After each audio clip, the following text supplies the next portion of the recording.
Friends, आप लोग का आपका अपने YouTube channel Bihar board Galaxy में बहुत बहुत स्वागत है। अगर आप बिहार बोर्ड के स्टूडेंट है, 12th के स्टूडेंट है, तो चैनल को सब्सक्राइब करके भी जुड़ जाइए मेरे भाई। अगर आप भी बिहार बोर्ड से है तो देखिए भैया, आपको हिंदी ग्रामर का कंप्लीट हम वन मैराथन क्लास एकदम लेकर आ गए हैं। और बिल्कुल आपको मैराथन क्लास में पूरा हिंदी व्याकरण ए टू जेड पूरा समझा देंगे। और ट्रिकली बिल्कुल ऐसा ट्रिक समझ लीजिए कि बहुत इजी वे में लिखा गया है। और ये मेरा हिंदी का चालीसा है जिसमें हिंदी व्याकरण पूरा है, और पूरा हिंदी व्याकरण पूरा है इसमें। और मेरा इंग्लिश का चालीसा आप नहीं लिए तो भैया, इंग्लिश चालीसा में पूरा इंग्लिश ग्रामर ट्रिकली लिखा गया है। आपको भी लगेगा हल्का और एग्जाम में भी मचेगा तो हल्का। बिल्कुल भैया, आपको भी ऐसा ट्रिक है कि आपको भी लगेगा हल्का और एग्जाम में भी मचेगा तो हल्का। तो आप लोग चाह रहे हैं कि पूरा मेरा हिंदी का कम से कम 60 क्वेश्चन पूछता है बिहार बोर्ड में हिंदी ग्रामर से, तो उसमें से आप बिल्कुल अटेम्प्ट करना चाहते हैं भैया कि 50 हम बना दे, 40 बना दे, आराम से पढ़ लीजिए मेरा वाला। और बहुत ईजी भाषा में समझा देते हैं, बहुत ये समझ लीजिएगा, देख लीजिएगा, बहुत आसान भाषा में लिखे हैं और बहुत ही अच्छा तरीके से आपको वन शॉट में पूरा पूरा समझा देते हैं। ठीक ना, तो चलिए वीडियो चालू करते और पूरा कंप्लीट हिंदी व्याकरण आज हम खत्म करके आपको बताते हैं। आइए, सबसे पहले भैया हम चालू करते हैं। देखिए, वर्ण विचार। और जो भैया आप नहीं लिए भैया, जो आप मेरा गेस्ट पेपर नहीं लिए हैं, या आप हिंदी चालीसा इंग्लिश चालीसा नहीं लिए, तो भैया मैसेज कीजिएगा 6201359657 है मेरे भाई। देख लीजिए, आज मेरा फिर भी एक आपको यानी कि एक मुझसे नंबर से कॉल आया था, उसका नंबर था यहाँ पर 97 था, 97। हमारा में 57 है, उसका में 97 था। तो भैया ये हमको कॉल कर रहा था कि भैया बार बार हम पर आपके स्टूडेंट कॉल कर रहा है। तो भैया देख लीजिए, नंबर में 57 है, 57 है, 97 नहीं। ठीक ना, तो इस पर कॉल कीजिएगा, कॉल नहीं मैसेज कर दीजिएगा व्हाट्सएप पर, आपको रिप्लाई हम कर देंगे। चलिए भैया, आइए, पहला चैप्टर का नाम है वर्ण विचार, जो आपके काम का भी विषय है, तो इसमें क्वेश्चन आता है। वर्ण विचार क्या है भैया? चलिए, वर्ण विचार। सबसे पहले वर्ण की संख्या क्या होता है मेरा भाई? वर्ण की संख्या 52 को होता है ना। देखिए, वर्ण की संख्या 52 को। वर्ण भी दो प्रकार के, एक स्वर वर्ण, एक व्यंजन वर्ण। स्वर वर्ण किसे कहेंगे भैया? ई जो है ना, इसे 11 को संख्या होता है, आ हर्षी दीर्घ ये सब जो होता है उसे स्वर वर्ण कहते हैं। और व्यंजन वर्ण किसे कहेंगे? तो ये क ख ग घ च छ य ल व जितना होता है ये सब होता है मेरे भाई, व्यंजन वर्ण होता है। ठीक ना, तो बिल्कुल समझ गए। जो आपकी काम का चाहिए थोड़ा फास्ट कीजिएगा, आप केवल काम का चाहिए वही लेकर चलेंगे हम। अच्छा, अब देखिए, स्वर वर्ण का भी 3 को भेद है, एक ह्रस्व स्वर, एक दीर्घ स्वर, एक प्लुत स्वर। ह्रस्व स्वर किसे कहेंगे भैया? जिसके उच्चारण में एक मात्रा का समय लगे ह्रस्व स्वर, जिसके उच्चारण में 2 मात्रा का समय लगे दीर्घ स्वर, व जिसके उच्चारण में 2 से यानी अधिक मात्रा का निकट 3 मात्रा का समय लगे, जैसे उसे प्लुत स्वर। ह्रस्व स्वर की संख्या 4 और दीर्घ स्वर की संख्या 7। जैसे आ हर्षी, आ यानी सॉरी, हो गया, हर्षी हो गया, उसके बाद ह्रस्व उ, इस हो गया, इसके बाद ह्रस्व ई हो गया, उसके बाद ह्रस्व उ हो गया, री हो गया, ई ह्रस्व स्वर का, आ हो गया, दीर्घ ई हो गया, दीर्घ उ हो गया, ओ औ ई सब जो हो गया दीर्घ का। और ओम, देखिए ना, ओम बोलने में ओम यानी कि थोड़ा लंबा समय तक खींचना पड़ता है, तो इसलिए इसे कहते हैं प्लुत में अलग से रख दिए। राम, राम राम जपते हैं तो राम बोलने में थोड़ा लंबा समय लगता है, इसलिए इसे प्लुत में रखा गया है। ठीक ना, फिर भी याद रखिएगा कि ह्रस्व संख्या 4 को, दीर्घ के 7 को, और कौन कौन किस में आता है याद रखिएगा। चलिए ठीक है, ये तो समझ में आ गया भैया। अब देखिए, व्यंजन वर्ण। व्यंजन वर्ण क्या गो? 33 गो। व्यंजन वर्ण में कई गो होता है? देखिए, स्पर्श व्यंजन होता है, इसका भी प्रकार है। अंतस्थ व्यंजन होता है, उसमें व्यंजन होता है। स्पर्श व्यंजन की संख्या होता है 25 गो। स्पर्श व्यंजन किसे कहते हैं भैया? तो क ख ग घ च छ ज झ, उसे पूरा क वर्ग बोलते हैं। क ख ग छ छ ज, क ख ग घ अंग हो गया, पूरा छ छ ज झ यहाँ हो गया, उसके बाद ट ठ ड ढ अ हो गया, उसके बाद त थ द न हो गया, उसके बाद प फ ब भ म हो गया। तो जितना ये हो ना 25 गो, 5 गुने 5 को, क्योंकि क ख में यानी कि क वर्ग में भी 5 गो, च वर्ग में भी 5 गो, ट वर्ग में भी 5 गो, त वर्ग में भी 5 गो, प वर्ग में भी 5 गो, तो 50 25। तो इस सबको हम स्पर्श व्यंजन बोलते हैं और इसकी संख्या 25 है। अंत अस्त व्यंजन, य र ल व को अंत अस्त व्यंजन बोलते हैं। और उस व्यंजन, वैसा व्यंजन जिसे बोलने पर अपना हाथ आप सामने रख लीजिए और आप बोलिएगा ना तालाब स, तो उसमें से थोड़ा सा उष्मा निकलेगा, थोड़ा सा हीट निकलेगा, तो उसे कहते हैं उष्म व्यंजन। तालाब स, मूर्धन्य स, दंत स, ह, तो ये सब उस व्यंजन कहलाता है। ठीक ना मेरे भाई, याद रखिएगा, इसका भी संख्या 4 होता है। तो कौन कौन व्यंजन याद रखना बड़ा जरूरी है, पूछता रहता है। चलिए आते अब घोष अघोष। घोष अघोष समझिए, अघोष किसी भी, जैसे कवर्ग है तो कवर्ग के पहला क ख, चवर्ग है तो च छ, टवर्ग है तो ट ठ, पहला दूसरा, तालाब स, मूर्धन्य स और दंत स, ये सब कहलाता है अघोष। उसका तीसरा, जैसे क ख ग में तीसरा कौन कौन हो गया? ग घ अंग। च छ में तीसरा कौन कौन हो गया? ज झ य, और उसके बाद ये सब जो तीसरा चौथा पांचवा होता है, और जितना स्वर वर्ण है, आ वाला जितना भी है, और य र ल व व ह, ये जो जितना भी है, इस सारा का सारा अघोष कहलाता है। तो याद रखिएगा, किसी वर्ण का पहला दूसरा कौन में? घोष में, अघोष में, और तीसरा चौथा पांचवा कौन में? घोष में, याद रखिएगा। ठीक ना, एग्जाम्पल भी नीचे आप दिए हुए देख लीजिए। क ख। क ख पहला स्थान पर है कि ना, पहला पर क आता है, दूसरा पर ख आता है, तो पहला दूसरा वाला अघोष, और तीसरा चौथा पांचवा वाला ग, तीसरा पर आता है घ, चौथा पर आता है अंग, पांचवा पर आता है, तो ये हो गया घोष। सही है। चलिए अगला, अगला वर्णों का उच्चारण से यहाँ से 4 नंबर आपका आएगा मेरे भाई। वर्णों के उच्चारण से आपका 4 नंबर आता है, 4 नंबर सवाल आता है। कौन से कौन कौन बोलता है, तो कबर, कबर वाला पूरा क ख पूरा हो गया, क ख ग घ अंग, अ ह आ ये तीन सब सब कबर कौन से बोलते हैं। तालु से च छ ज पूरा हो गया, यर लब हो गया, हरस ई दीर्घी हो गया।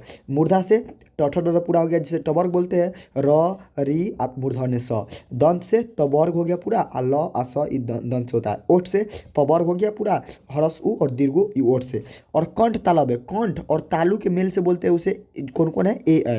कंठोष्ठ, कंठ और ओठ के मेल से बोलते हैं ओ औ।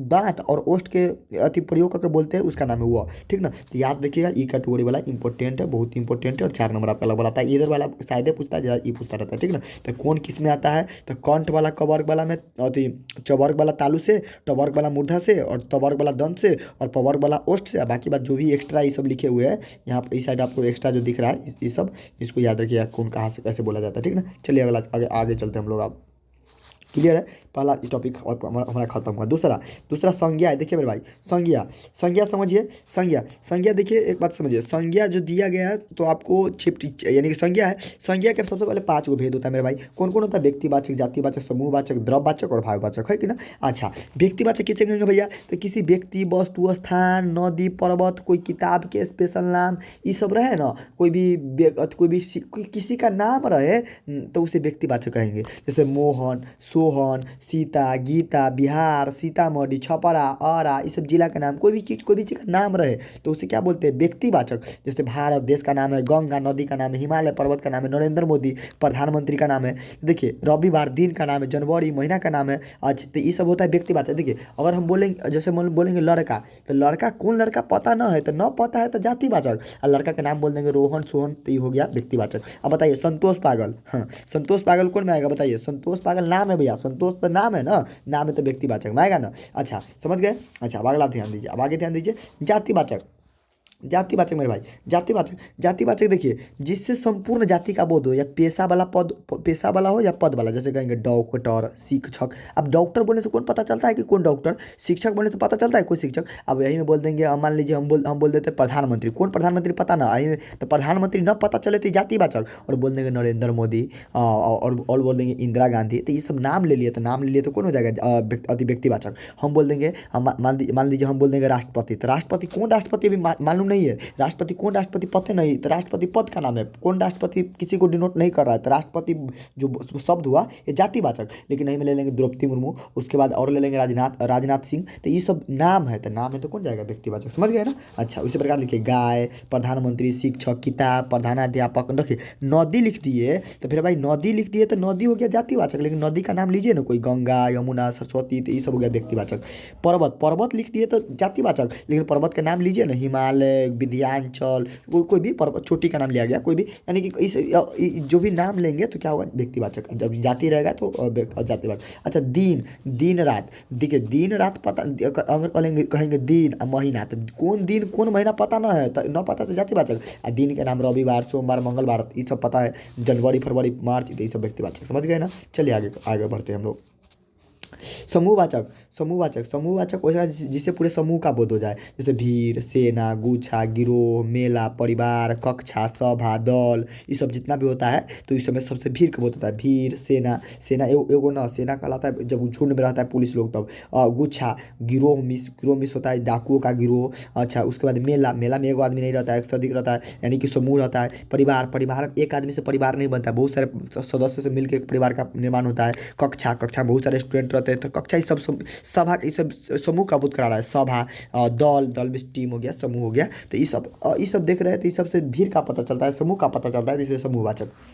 द्रववाचक वैसा जिसे नापा या तौला जा सके, या जिसे गिना ना जा सके, या जितना भी धातु के नाम होगा ना सब द्रववाचक। घी, पानी, दूध, चावल, नमक, सोना, चांदी, तांबा, ये सब बड़ा पूछता रहता है। सोना, चांदी, तांबा द्रववाचक आएगा, क्योंकि धातु वाला भी आता है द्रववाचक अंतर्गत। ठीक ना, तो याद रखिएगा घी, पानी, दूध, ये सब द्रववाचक आता है। भाववाचक जिससे फीलिंग का बोध हो, जिससे जिससे महसूस कर सके, फीलिंग का बोध हो। हवा, बचपना, जवानी। देखिए हवा को हम लोग देखते नहीं लेकिन फीलिंग करते हैं। बचपना को, जवानी को, बुढ़ापा को, मिठास को, कड़वा को। मान लीजिए आपको कड़वा लगा तो दिखता थोड़ी लेकिन आप लोग फीलिंग करते हैं कि ना। अच्छा बताइए तो पागलपन कौन है? संतोष पागल बोलेंगे तो संतोष व्यक्ति का नाम है तो जाएगा व्यक्तिवाचक। अब पागलपन बोलेंगे तो कौन में आएगा? भाववाचक, क्योंकि भैया फीलिंग करते हैं। ईमानदारी, बेईमानी जो भी हो इस सारा का सारा भाववाचक होता है कि ना। तो बिल्कुल समझ में आ गया, कोई दिक्कत नहीं होगा। नहीं बिल्कुल कोई दिक्कत नहीं मेरे भाई। अगला हम यहाँ पर पढ़ा देते हैं मेरे भाई, और इसके बाद जाके आप टारगेट से क्वेश्चन लगाइए, एक भी आपका क्वेश्चन नहीं छूटने वाला है, ठीक ना। चलिए अगला ध्यान दीजिए। अगला सर्वनाम में आइए। सर्वनाम के 6 भेद है मेरे भाई।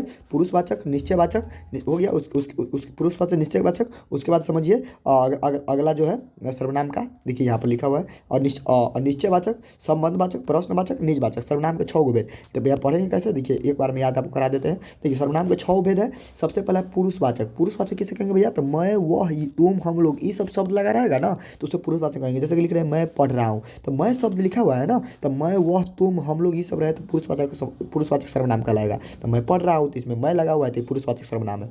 निश्चयवाचक, यह, वह, वे। देखिए ये यहाँ पर वह है तो व्यक्ति का बोध करेगा, और ये यहाँ पर यह वर्ड इंडिकेट करने के लिए, दिखाने के लिए कि यह वह, यानी कि इंडिकेट करते हैं, ठीक ना। तो अगर यह वह ये वे लगा रहे तो अनिश्चयवाचक, सॉरी निश्चयवाचक। कैसे? यह मेरी कलम है, यह मेरी पुस्तक है, तो इसको हम इंडिकेट कर रहे हैं, दर्शा रहे हैं, डिनोट कर रहे हैं, तो यह आ गया निश्चयवाचक। हम कहेंगे रोटी मत खाओ क्योंकि यह जली हुई है, तो इसमें एक बताया ना यह जली हुई, यानी कि इंडिकेट कर रहे थे, यह भी इसका निश्चयवाचक के उदाहरण है। तो अगर यह वह ये वे लगा रहा है ना तो निश्चयवाचक कहलाएगा। जैसे हम कहेंगे कि वह मेरा घर है, वह मेरा घर है, तो देखिए ना वो मेरा घर है, तो भैया यहाँ पर देखिए ना वो मेरा घर है तो वह लगा हुआ है, तो वह लगा है तो निश्चयवाचक, समझ गया ना। चलिए अगला आते हैं। अगला ध्यान दीजिए। अगला का नाम है अनिश्चयवाचक। अनिश्चयवाचक कहकर तो ओहन चीज़ें अनिश्चित हो, पते न चले। हम कहेंगे कोई आया है, अब कौन आया है पते न चल रहा है। कुछ लाओ, आप कथी लाओ पते न, कहेंगे कुछ भी, यानी कहेंगे कि कोई भी कुछ पे वो वर्ड बोल सकते हैं, जैसे कुछ लोग खा रहे हैं, ये तो हो गया। लेकिन कोई आया है, कौन व्यक्ति आया है पते न, अनिश्चित है, उसको निश्चित नहीं है, अनिश्चित है, तो ये सब अनिश्चितता का बोध कराता है। कहेंगे किसी को बुलाया, अब किसी को बुलाए तो केकरा बुलाएगा पते नहीं चल रहा है, यानी कि अनिश्चित है, तो अनिश्चित इसलिए इसे अनिश्चयवाचक सर्वनाम कहते हैं। तो कोई कुछ किसी लगा रहा है तो अनिश्चयवाचक सर्वनाम। कोई आया है तो समझ गए ना, तो यहाँ पर कोई लगा हुआ है, अनिश्चयवाचक, याद रखिएगा। संबंधवाचक वैसा जो दो के बीच में संबंध जोड़े, या जिसमें जो सो, जिसका, जिसकी, जिसे, ये सब लगा रहे, जो करेगा सो भरेगा, जिसकी लाठी उसकी भैंस, होता है कि ना। तो ये सब याद रखिएगा, ये सब जो होता है जिसमें जो सो लगा हुआ है, जिसकी, जिसका, जिसकी लगा हुआ है तो संबंधवाचक। प्रश्नवाचक सर्वनाम कैसे, क्या, कौन, कैसे, ये सब लगा रहे तो प्रश्नवाचक। कहेंगे भारत के प्रधानमंत्री कौन है, तो कौन सब प्रश्न पूछ रहे हैं, प्रश्न पूछे प्रश्नवाचक। हम कहेंगे तुम कौन हो, तो कौन लगा हुआ है, तो कौन लगा है तो कौन हो गया प्रश्नवाचक। क्या तुम पढ़ोगे, क्या प्रश्न लगा हुआ है तो क्या लगा हुआ है प्रश्नवाचक सर्वनाम। क्लियर है। अगला देखिए निजवाचक सर्वनाम। निजवाचक यानी कि आप ही या स्वयं या खुद से दर्शाए, कहकर कोई काम एहन डिनोट करे कि वो खुद करे। जैसे कि मैं स्वयं चला जाऊंगा, मैं, यानी कि मैं खुद चला जाऊंगा, मैं अपने आप चला जाऊंगा, तो अपने आप के बारे में, निजी अपना बारे में बतावे ना तो उसे निजवाचक बोलते हैं। मैं अपना काम आप ही कर लूँगा, मैं अपना काम आप ही कर लूँगा, कहकर तो मैं अपना काम स्वयं ही कर लूँगा, मैं अपना काम खुद ही कर लूँगा, तो इसे, इसमें अगर आप ही, स्वयं, खुद का ये सब लगा रहे तो इसे निजवाचक। अच्छा आप भला तो जग भला, आप भला तो जग भला इसी का उदाहरण है। कैसे? तो आप, अगर आप खुद अगर अच्छा है ना तो जग अच्छा है, सही बात है कि ना। तो यही बात है, इसी का उदाहरण है। तो आप भला तो जग भला, तो ये सब पहचानने का हम टैग लिखते हुए किसे किसे पहचान सकते हैं, समझ गए बिल्कुल भैया। चलिए अगला में आते हैं। आप अगला आते हैं विशेषण, बड़ा छोटा टॉपिक है विशेषण मेरे भाई। विशेषण देखिए, विशेषण का 4 भेद है मेरे भाई। एक गुणवाचक विशेषण, एक संख्यावाचक, एक परिमाणवाचक, एक सार्वनामिक विशेषण। गुणवाचक कौन करते? रंग, रूप, आकार, गुण स्वभाव का पता चले तो गुणवाचक विशेषण। जैसे देखिए कहेंगे सीता सुंदर है, सुंदर वर्ड लगा हुआ है, गुणवाचक विशेषण है। लाल कलर का नाम है, हम कहेंगे कि मेरा कलम लाल है, तो यहाँ पर लाल लगा हुआ है तो गुणवाचक विशेषण के। पीला से रंग का बोध होता है, गुणवाचक है। अच्छा, बुरा, ईमानदार, बेईमान, चतुर, चालाक, गरीब, ये सब जितने हैं ना गुण वाला, गुणवाचक कहलाता है, ठीक ना। अच्छा संख्या वाला ओहन कोई, पहले एक बात समझ लीजिए, विशेषण हम उसको बोलेंगे जो संज्ञा के अधिकतर पहले लगा रहता है, कभी कभी अकेले भी आ जाता है। जैसे कहेंगे कि मैं अच्छा हूँ, सही है। अच्छा मैं अच्छा लिखा हुआ, तो यहाँ पर देखिए अच्छा अकेले आया है लेकिन यह भी विशेषण है। लेकिन कहेंगे मैं एक अच्छा लड़का हूँ, तो मैं एक अच्छा के बाद बगल में लड़का आया है, कहने का अर्थ लड़का के पहले अच्छा आया है। तो विशेषण जो होता है ना वो संज्ञा के पहले आता है, नाउन के पहले आता है, इसे एडजेक्टिव बोलते हैं अंग्रेजी में, ठीक ना। लेकिन वो छोड़िए, अभी आपको हम बता रहे हैं मेनली जो कहाँ पर याद रखिए कि अच्छा बुरा लाल पीला रंग हरा ये सब के बुध होते हैं गुणवाचक। अगर संख्या लगा रहे तो अति कहने करता है कि संख्यावाचक कैसे। 5 केला, देखिए यहाँ पर केला बोले संज्ञा है, संज्ञा के पहले जो आता है विशेषण कहलाता है। तो 5 केला, तो 5 संख्या के डिनोट कर रहा है लाइक संख्यावाचक। 2 आदमी, कहेंगे 2 आदमी आया है, तो देखिए तो आदमी संज्ञा है, संज्ञा के पहले 2 लगा हुआ है, तो 2 लगा है मेरे भाई, शब्द है संख्या है, संख्या तो संख्यावाचक विशेषण बोलेंगे। समझ गए ना। अगला परिमाण, परिमाण कहे कर तो मात्रा के बोध हो, मात्रा का बोध हो, नाप तोल बड़ा रहे मात्रा का। जैसे कि कुछ पानी लाओ, अब कुछ पानी लाओ, तो कुछ पानी में यानी कि हम मात्रा बता, मात्रा का बोध कर रहे हैं कि 5 लीटर 10 लीटर, यानी कि कुछ हम वजन में बता रहे हैं, मात्रा बता रहे हैं उसका, ठीक ना। तो संख्या बताए तो संख्यावाचक, और मात्रा बताए तो परिमाणवाचक। तो कुछ पानी लाओ, थोड़ा पानी लाओ, पूरा पानी लाओ, यानी कि कहेंगे कि और पानी लाओ, कुछ पानी लाओ, इस जितना बोलेंगे कुछ कुछ कुछ कुछ कुछ भी बोल देंगे, कहेंगे कुछ लोग आए हैं। तो इस केस में भी देख लीजिए, तो ये सब अगर लगा रहा है कुछ थोड़ा पूरा और ये सब लगा रहा है तो समझिए परिमाण, परिमाण का दर्शा रहा है, यानी कि मात्रा का दर्शा रहा है। मात्रा को परिमाणवाचक परिमाणवाचक विशेषण कहेंगे। सार्वनामिक विशेषण, यह हुआ को सार्वनामिक विशेषण कहते हैं। जैसे देखिए पुस्तक संज्ञा है, संज्ञा के पहले यह लगा है ना, तो संज्ञा के पहले जो आता है विशेषण कहलाता है। यहाँ पर लेकिन यह लगा है इसलिए यह सार्वनामिक विशेषण है। तो यह पुस्तक मेरा है, तो इसमें यह पुस्तक के पहले यह लगा है, तो यह सार्वनामिक विशेषण का उदाहरण है। वह लड़का तेज है, देखिए लड़का संज्ञा है, संज्ञा के पहले वह लगा है तो विशेषण है, विशेषण में वह यह होता है सार्वनामिक, तो सार्वनामिक विशेषण। कोई लड़का, कोई लड़का इसका एग्जाम्पल नहीं है, कोई लड़का मेरे भाई एग्जाम्पल जो होगा ना ये किसका होगा, परिमाणवाचक का। कहेंगे कोई लड़का आया है तो ये परिमाणवाचक है, ठीक ना। तो कोई कुछ थोड़ा पूरा ये सब लगा रहा है तो उसका होता है। समझ गया, आ गया, बिल्कुल आपको समझ में आ गया, कोई दिक्कत नहीं होगा। चलिए मेरे भाई अब अगला ध्यान देते हैं।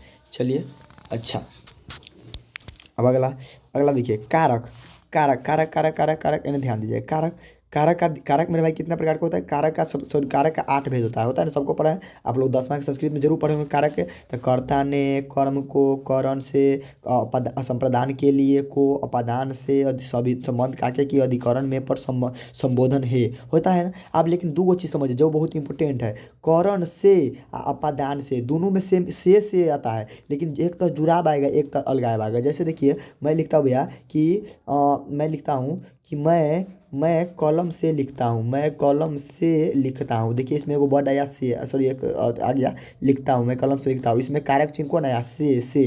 तो से आया, तो से आया तो करण से भी हो सकता है या प्रधान कारक भी हो सकता है, करण कारक भी हो सकता है, प्रधान कारक भी हो सकता है। लेकिन कलम से जब लिखेंगे तो हमारा जब जब जिना जिना लिखेंगे हमारे हाथ के साथ तो चलता रहे, तो जुड़ाव है, जहाँ तक लिखेंगे वहाँ तक जुड़ाव में जाएगा, तो जुड़ाव में जाएगा तो ये करण हो गया। हम कहेंगे पेड़ से पत्ता गिरता है, तो पेड़ से पत्ता गिरता तो यहाँ पर अलगाव हो रहा है, तो अलगाव हो रहा है तो अपादान से। हम कहेंगे तीर से बाघ मारते हैं, तो तीर से जब तक हम तीर खींचेंगे ना, हाथ में लेकर कांटेक्ट करेंगे तो तक यानी कि तीर छूटबे नहीं करेगा, तो ये हो गया करण से जुड़ा बता रहा है। हम कहेंगे हिमालय से गंगा निकलती है, तो बिछराव हो रहा है, तो बिछराव हो रहा है तो अपादान से। समझ गए ना।